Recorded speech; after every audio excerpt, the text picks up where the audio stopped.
हरे राम राम राम हरे हरे, हरे कृष्ण कृष्ण कृष्ण हरे हरे, हरे राम राम राम हरे हरे, हरे कृष्ण कृष्ण कृष्ण हरे हरे. जगद्गुरु श्री संत तुकोबाराया सार्थ अभंग गाथा अभंग 3073. कान फाडून या मुद्रा ते घालिती, नात मनविती जगा माझी. घालोनिया फेरा मागती द्रव्यासी, परिशंकरासी नोळखती. पोट भरावया शिकती उपाय, तुका म्हणे जाय नरकलोका. 3073. काही लोक कानाला भुके पाडून त्यामध्ये मुद्रा किंवा मोठी कर्णभूषणे घालतात आणि नाथपंथी म्हणून सर्वत्र मिरवतात. गल्ले बोळात फेरा मारतात, द्रव्याची मागणी करतात, स्वतःला शिवभक्त म्हणवितात, पण भगवान शंकराला ओळखत नाही. तुकाराम महाराज म्हणतात, हे डोंगी पोट भरण्याचा उपाय शिकले, त्यांना स्वधर्म कळत नाही, हे नरकात जाणार. 3074. कवडी कवडीसाठी फेडिता ती शिर, काढूनी रुधिर मलंगते. पांघरती चर्म लोहाची साकळी, मारिती आरोळी धैर्य बळे. तुका म्हणे त्यांचा नवेची स्वधर्म, नकळे ते वर्म गोविंदाचे. 3074. ईश्वर प्राप्तीसाठी संसार सोडून मलंग झाले, एक एक पैशासाठी भिक्षा मागून जमवितात, पै भिक्षा मिळवण्यासाठी एकमेकांची डोके फोडतात, रक्त काढतात, अंगावर चामडे पांघरतात, लोखंडाच्या साखळ्या गळ्यात घालून आत्मक्लेश करतात आणि मोठ्या मोठ्याने हाक मारतात. तुकाराम महाराज म्हणतात, ईश्वर प्राप्तीसाठी आत्मक्लेश हा मलंगाचा धर्म नाही, गोविंदाची प्राप्तीसाठीचे रहस्य त्यांना ठाऊक नाही. 3057. दाढी डोई मुंडी मुंडुनिया सर्व, पांघुरती बरवी वस्त्रे काळी. उफराटी काठी घेऊनिया हाती, उपदेश देती सर्वत्रांसी. चाळवुनी रांडा देऊनिया भेष, तुका म्हणे त्यास यमदंडी. 3057. 3075. मानव पंथाचे लोक डोके दाढी सर्व मुंडन करतात आणि काळी वस्त्रे अंगावर घालतात.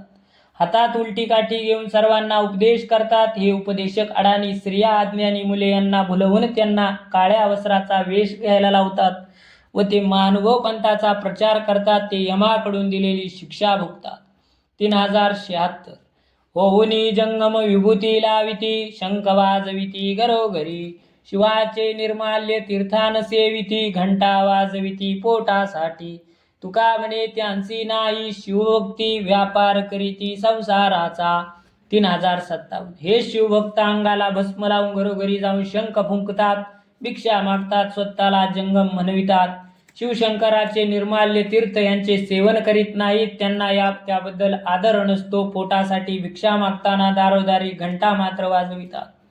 तुकाराम महाराज म्हणतात, अशा दांभिक जंगमाच्या ठिकाणी शिवभक्ती नसते, पण शिवभक्तीचा देखावा करून संसारासाठी कमाई करतात. 3077. लावूनिया मुद्रा बांधूनिया कंठी, हिंडे पोटासाठी देशोदेशी. नेसोनी कोपीन शुभ्र वस्त्र जाण, पाहाती पकान्न क्षेत्रीचे ते. तुका म्हणे ऐसे मावेचे मैंद, त्यांपाशी गोविंद नाही नाही. 3077. अंगावर मुद्रा लावून साधुत्वाची निशाणी म्हणून गळ्यात रुद्राक्ष किंवा तुळशीच्या माळा घालून हे सोंगधारी देशोदेशी पोटासाठी हिंडत असतात. वैराग्याची खून म्हणून पांढरी शुभ्र लंगोटी नेसतात आणि भूक लागल्यावर मिष्टान्नाची आशा धरतात. तुकाराम महाराज म्हणतात, असे हे जड बुद्धीचे खोटारडे दांभिक याचे पशी गोविंद नाही. 3078. ऐसे नाना भेष घेऊनी हिंडती, पोटासाठी घेती प्रतिग्रह. परमार्थासी कोण तेजी संसार, सांगा पासाचार नाव त्यांचे. जन्मता संसार तेजेला शुके, तोची निष्कळंक तुका म्हणे. 3078. नाना प्रकारचे वेश धारण करून पोटासाठी देणग्या गोळा करतात. असा कोण विरक्त आहे की ज्याने परमार्थ करण्यासाठी संसाराचा त्याग केला? असा खरा त्यागी असेल तर त्याचे नाव सांगा. पण शुक मुनीने जन्मतः संसाराचा त्याग केला, तो एक सत्यचरणी निष्कलंक साधू आहे, असे तुकाराम महाराज म्हणतात. 3079. स्त्रिया पुत्र कलत्र हे तव मायावंत, शेवटीचा अंत न पवे कोणी. यमाची हाती बांधोनिया देती, भूषणेही घेती काढोनिया. एसिया चोरांचा कैसा हा विश्वास, धरिली तुझी कास तुका म्हणे. 3079. बायको मुले अवघे मायेच्या अधीन आहेत. ते आपल्यासाठी अंतकाळी काहीही करू शकत नाही. उलट मला यमाचे हाती देऊन नरक यातना भोगायला लावतील. अंगावरील भूषणे अलंकार लोभाने काढून घेतील. तुकाराम महाराज म्हणतात, अशा स्वार्थी चोरांचा विश्वास कसा धरावा. म्हणून विठ्ठला, मी तुझ्या पायी दृढ भाव ठेवला आणि फक्त तुझी कास धरली. 3080. न लगती मज शब्द ब्रह्मज्ञान, तुझी या दर्शना वाचोनिया. मनवनी तुझे करीतो चिंतन, नावडे वचन आणि कांचे. कायती महत्वे करावी मान्यता, तुझ न देखता पांडुरंगा.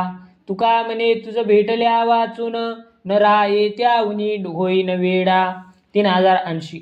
देवा, मला तुझ्या दर्शनाची अनुभूती पाहिजे. त्याविषयीचे अध्यात्मातील ब्रह्मज्ञानाचे कोरडे शब्द नको. त्यासाठी मी सतत तुझ्या रूपाचे गुणांचे चिंतन करतो. मला बाष्कळ गडबड आवडत नाही. भगवंता, तुझ्या दर्शनाशिवाय लोक सन्मान सत्ता संपत्ती काही नको. तुकाराम महाराज म्हणतात, विठ्ठला, तुझे दर्शन व्हावे असा अखंड ध्यास आहे. त्यात तीव्र तळमळीने मी वेडा होईन असे वाटते. 3081. तुझा मनवनी दिसतो गा दिन, हाची अभिमान सरे तुझा. अज्ञान बाळका कोपली जननी, तयासी निर्वाणी कोण पावे. तैसा विठो तुझविन परदेशी, नको या दुःखासी गोहू मज. तुका म्हणे मज सर्व तुझी आशा, अगा जगदीशा पांडुरंगा. 3081. देवा, मी स्वतःला तुझा सेवक म्हणवितो, पण दीन दुर्बल दिसतो. याचा कमीपणा तुझा महिमा गाणाऱ्याचा अभिमान नाहीसा करेल. अज्ञानी बालकावर माता कोपली तर त्याची संकटकाळी कोण मदत करणार.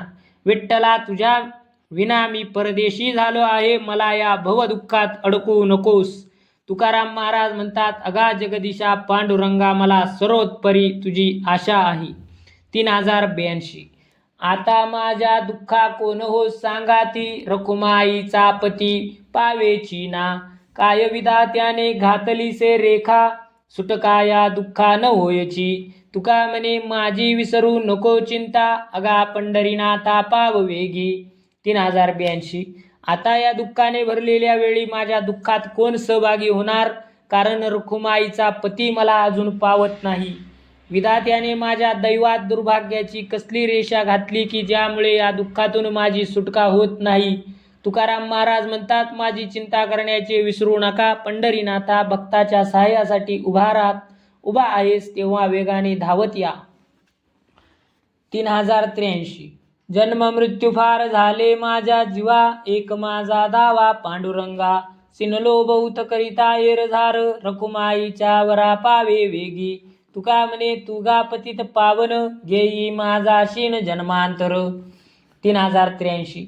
पांडुरंगा, अगणित जन्म आणि मृत्यूचे दुःख सोसले. आता माझा धावा ऐक. हे रुक्मिणी पती, या येरझऱ्याने मी थकून गेलो. आता तरी मला प्रसन्न हो. तुकाराम महाराज म्हणतात, देवा, तू पतित पावन आहेस. यासाठी माझ्या पतिताचे जन्म मरणाचे दुःख नाहीसे कर. 3084. पंढरीसी जावे ऐसे माझे मनी, विटाई जननी भेटे केव्हा. न लगे त्याविन सुखाचा सोहळा, लागे मज ज्वाळा अग्नीची या. तुका म्हणे त्याने पाहिली या पाय, मग दुःख जाय सर्व माझे. 3084. पंढरीला जावे असे मला वाटते. विठाई माऊली केव्हा भेटेल असे मला झाले आहे. कोणताही प्रापंचिक सुख सोहळा मला विठाई माऊली विना अग्निजाळेसारखा लागतो. अंगाचा दाह होतो. तुकाराम महाराज म्हणतात, माझ्या विठ्ठलाची पावले मी पाहीन, त्यानंतरच माझे सर्व दुःख जाईल. 3085. तन मन धन दिले पंढरी राया, आता सांगावया उरले नाही. आर्तचाड चित्ता नाही मनी आशा, तोडियेला फांसा उपाधीचा. तुका म्हणे एक विठोबाचे नाम, आहे जवळी दाम नाही रुका. 3085. माझे म्हणत होते ते तन मन धन सारे पंढरी रायास दिले. आता माझी ही वस्तू आहे असे सांगण्यास काही उरले नाही. संपत्तीची चाड नाही, मनात कोणतीही आशा नाही. मी या उपाधीचा फासा तोडून टाकला आहे. तुकाराम महाराज म्हणतात, आता माझ्याकडे एक दाम सुद्धा नाही, केवळ विठ्ठल नामाचे खणखणीत नाणे आहे. 3086. आलिया संसारा उठा वेग करा, शरण जा पांडुरंगा. देह हे काळाचे धन कुबेराचे, तेथे मनुष्याचे काय आहे. देता देवविता नेता नेवविता, येथे याची सत्ता काय आहे. निमित्ताचा धनी केला असे प्राणी, तुका म्हणे मनोनी व्यर्थ गेला. 3086. जन हो, तुम्ही जन्म घेऊन या संसारात आला आहात तर आपले पारमार्थिक हित साधण्यासाठी उठा घाई करा त्या उदार दयाळू पांडुरंगाला शरण जा. देह हे धन काळ रूपी कुबेर हे सावकाराचे आहे. तेव्हा अमुक वस्तू माझी आहे अशी मालकीची हक्काची कोणती वस्तू मनुष्याची आहे. देणारा देवविणारा एकच देव आहे, मनुष्याची सत्ता कशावर आहे. तुकाराम महाराज म्हणतात, आपण या नाशवंताचे निमित्त मात्र मालक असतो, पण हे सत्य न कळल्याने मनुष्याचे जीवन व्यर्थ गेले. 3087. मायवनी धाल्या धाय, गर्भ आवंतने न पाहे. तैसे पूजिता वैष्णव, सुखे तोषतो संतोषतो देव. पुत्राच्या विजये पिता सुखावत जाये, तुका म्हणे अमृत सिद्धी. हरे तृष्णा आणि व्याधी. 3087. गर्भवती महिलेला भोजनासाठी निमंत्रित केले की तिच्या गर्भातील बाळाला वेगळे निमंत्रण द्यावे लागत नाही. त्याप्रमाणे वैष्णवांची पूजा केली की सुख होऊन देवही संतुष्ट होतो. मग देवाला संतुष्ट करण्यास त्याचे वेगळे पूजन करण्याची आवश्यकता नाही. पुत्राच्या विजयाने पिता सुखावतो, त्यासाठी पित्याला वेगळा विजय मिळवावा लागत नाही. तुकाराम महाराज म्हणतात, अमृत प्राशन केल्याने भूक शांत होते, व्याधीही नष्ट होते. 3088.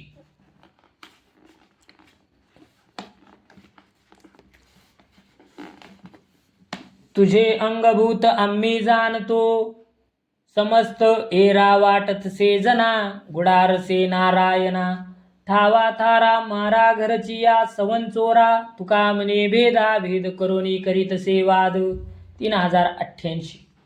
हे देवा, आम्ही तुझ्यातील सर्व गोष्टी जाणतो. इतरांना ते कोडे वाटते, पण आम्ही मात्र तुझ्या अंतकरणातील गुढ जाणतो. सतत घरात राहणाऱ्या चोराला घरातल्या सर्व गोष्टी माहीत असतात. तुकाराम महाराज म्हणतात, आम्ही सारा भेदाभेद जाणून यथार्थपणे संवाद करतो, हे जनास ठाऊक नाही. 3089. तुझ दिला देह आजोनी वागवितो भय, ऐसा विश्वासघातकी घडली कळत आहे चुकी. बोलतो जे तोंडे नाही अनुभविले, दंडला हे केला तुका म्हणे जी विठ्ठला. 3089. विठ्ठला, हा देह तुला अर्पण केला असे मुखाने म्हणत असलो तरी मनात कळीकाळाचे भय आहे. देवा, तू सामर्थ्यशाली आहेस, काळावर तुझी हुकूमत आहे. असे असताना तो मला पुन्हा जन्माला घालण्याचे धाडस कसा करेल हे कळत असून मी तुझ्यावर अविश्वास दाखवला. मी हा अपराध केला आहे. मी धूर्तपणाने बोललो, पण त्याचा अनुभव घेतला नाही. तुकाराम महाराज म्हणतात, देवा, माझ्या या चुकीबद्दल मला शासन करा, मी ते निमूटपणे भोगेन. 3089. 3090. सर्वस्वाची साठी तरीच देवा सवे गाठी, नाही तरी जया जैसा तैसा भोग भोगविल इच्छा. द्यावे त्याची घ्यावे म्हणूनी जावे जीवे, तुका म्हणे उरी मागे नुरविता बरी. 3090. सर्वस्वाचा त्याग केला, भौतिक सुखापासून दूर आल्यावर देवाची गाठ पडते. नाहीतर माणसाच्या इच्छा त्याला भोग भोगायला लावतात. द्यावे तेच घ्यावे ही नीती आहे. म्हणून जीवानिशी परमात्म स्वरूपात भक्तीतून समरस व्हावे. तुकाराम महाराज म्हणतात, कोणतीही इच्छा मागे न ठेवली तर चांगले होईल. 3091. गाढव शृंगारिले कोडे, काही केल्या नवे घोडे. त्यांचे भुकणे न राहे, स्वभावासी करील काय. श्वानशिबिके भैसविले, भुंकता न राहे उगले. तुका म्हणे स्वभाव कर्म, काही केल्या न सुटे धर्म. 3091. गाढवाला कौतुकाने कितीही नटवले तरी त्याचे गोडे होत नाही. त्याचे ओरडणे स्वाभाविक आहे. त्याच्या धर्माप्रमाणे तो ओरडणारच. कुत्र्याला पालखीत बसविले तरी ते भुंकणारच, ते भुंकणारच. तुकाराम महाराज म्हणतात, असा स्वभाव धर्म आणि स्वाभाविक कर्म ज्याच्या त्याच्याकडून सुटत नाही. 3092. आवडे सकळा मिष्टान्न, रोग्या विषाते समान. कायतया एकासाठी कामे केली अवघी खोटी. दर्पण न लगे एका ठाव नाही ज्याच्या नाका. तुका म्हणे खळा उपदेशांचा कांटाळा. 3092. मिष्टान्न सर्वांना आवडते, मात्र रोग्याला तीच पक्वाने विषाप्रमाणे कडू लागतात. त्या एकाला प्रतिकूल असलेले पदार्थ इतरांना अनुकूल असले तरी देऊ नये का? ज्याला नाक नाही त्याला आरशात पाहणे आवडत नाही, त्याचे उणेपण जाणवते. त्याप्रमाणे दुष्टाला हितावह असलेल्या उपदेशाला ऐकताना कंटाळा येतो असे तुकाराम महाराज म्हणतात. पुंडलिक वरदार विठ्ठल श्री ज्ञानदेव तुकाराम पंढरीनाथ भगवान की जय. माऊली ज्ञानेश्वर महाराज की जय.